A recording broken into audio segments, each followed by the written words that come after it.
નમસ્કાર વિદ્યાર્થી મિત્રો, આજે આપણે ધોરણ 8 વિષય ગણિત પ્રકરણ નંબર 7 રાશિઓની તુલનામાં સ્વાધ્યાય 7.1નો અભ્યાસ કરીશું. દાખલા નંબર 1, નીચે આપેલી સંખ્યાઓનો ગુણોત્તર શોધો. સૌપ્રથમ આપણે સાયકલની ઝડપ 15 કિલોમીટર પ્રતિ કલાક અને સ્કૂટરની ઝડપ 30 કિલોમીટર પ્રતિ કલાક આપેલી હોય તો એનો ગુણોત્તર શોધીએ. જ્યારે પણ ગુણોત્તર શોધવાનો હોય ત્યારે પ્રથમ આપેલી વિગત અંશમાં અને બીજા નંબરમાં આપેલી વિગત છેદમાં આવશે. તો સાયકલની ઝડપ જે રકમમાં 15 કિલોમીટર પ્રતિ કલાક અને સ્કૂટરની ઝડપ કે જે રકમમાં 30 કિલોમીટર પ્રતિ કલાક આપેલી છે. તો 15 કિલોમીટર પ્રતિ કલાક ભાગ્યા 30 કિલોમીટર પ્રતિ કલાક, 15 છેદની અંદર 15 દુ 30 કરતાં અંશ અને છેદમાં 15 ઉડશે એટલે જવાબ આવશે 1/2. એટલે સાયકલની ઝડપ અને સ્કૂટરની ઝડપનો ગુણોત્તર આપણને 1/2 મળશે.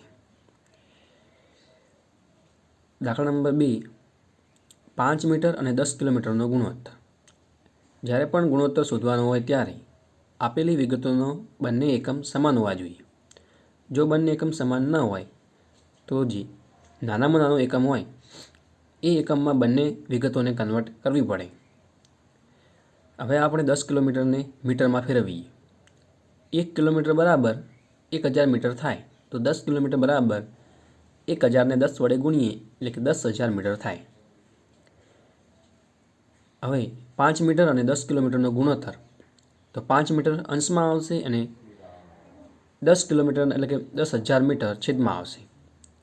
અંશ અને છેદને ઉડાડીએ તો કે 2000 ગુણ્યા 5 એટલે 10,000. 5 5 કેન્સલ, જવાબ આવશે 1/2000. એટલે કે માંગેલ ગુણોત્તર 1/2000 થશે. હવે ત્રીજા નંબરનું 50 પૈસા અને ₹5 ગુણોત્તર. 1 રૂપિયા બરાબર 100 પૈસા થાય. તો હવે આપણે 5 રૂપિયાને પણ પૈસામાં ફેરવવા પડશે. તો કે 5 રૂપિયા બરાબર 500 પૈસા થશે. 50 પૈસા અને 5 રૂપિયાનો ગુણોત્તર. 50 પૈસા અંશમાં આવશે અને 5 રૂપિયા છેદમાં આવશે. એટલે કે 5 રૂપિયા એટલે કે 500 પૈસા.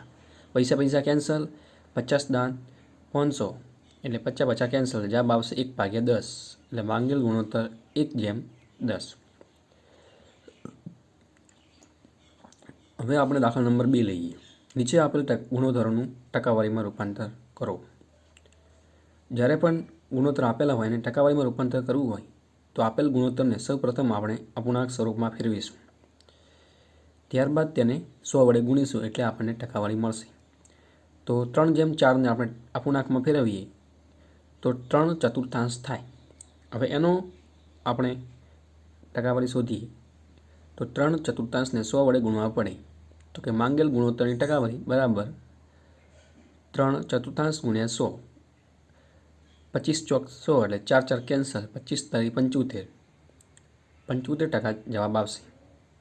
બી નંબરની અંદર 2/3નો આપણે ટકાવારીમાં ફેરવવા માટે સૌપ્રથમ અપૂર્ણાંક સ્વરૂપમાં ફેરવીએ તો 2/3 મળે.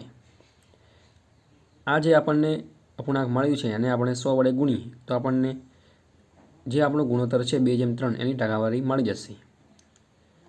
તો 2/3 ગુણ્યા 100%. 100 દુ 200, 200/3%. આ જે આપણને અપૂર્ણાંક મળ્યો છે કે જે અશુદ્ધ અપૂર્ણાંક છે કે જેને આપણે મિશ્ર અપૂર્ણાંકમાં ફેરવી લઈએ તો કે 200/3 કરતાં આપણને જવાબ મળશે 66.2/3. દાખલા નંબર 3, 25 વિદ્યાર્થીઓમાંથી 72% વિદ્યાર્થીઓ ગણિતમાં રસ લે છે. તો કેટલા વિદ્યાર્થી ગણિતમાં રસ લેતા નથી? કુલ વિદ્યાર્થીઓની સંખ્યા આપણને 25 આપેલી છે. હવે ગણિતમાં રસ લેતા વિદ્યાર્થીઓની સંખ્યા કે જે 72% છે એ પણ આપેલું છે. હવે ગણિતમાં રસ ન લેતા વિદ્યાર્થીઓની સંખ્યા શોધવી હોય તો કુલ વિદ્યાર્થીમાંથી ગણિતમાં રસ લેતા વિદ્યાર્થીની સંખ્યા બાદ કરીએ તો આપણને ગણિતમાં રસ ન લેતા વિદ્યાર્થીની સંખ્યા મળે. કુલ વિદ્યાર્થી હંમેશા 100% જ હશે અને ગણિતમાં રસ લેતા વિદ્યાર્થી 72% આપેલા છે. તો જવાબ તરીકે આપણને રસ ન લેતા વિદ્યાર્થીની ટકાવારી 28% મળશે. હવે ગણિતમાં રસ ન લેતા વિદ્યાર્થીઓની સંખ્યા આપણે શોધવી હોય તો આ જે 25 વિદ્યાર્થીઓ છે એ કુલ વિદ્યાર્થી છે. કુલ વિદ્યાર્થીના 28% ભાગ લેતા નથી. એટલે કે 25 × 28% એટલે 25 × 28 / 100. પછી ચોક 100, પછી કેન્સલ, 7 ચોક 28, 4 4 કેન્સલ, 7. એટલે કે કુલ 7 વિદ્યાર્થીઓ ગણિતમાં રસ લેતા નથી. આજે આપણે સ્વાધ્યાય 7.1 દાખલા નંબર 1 થી 3ની સમજણ મેળવી. હવે આપણે આગળના વિડીયોમાં બાકીના દાખલાઓનો અભ્યાસ કરીશું. ધન્યવાદ.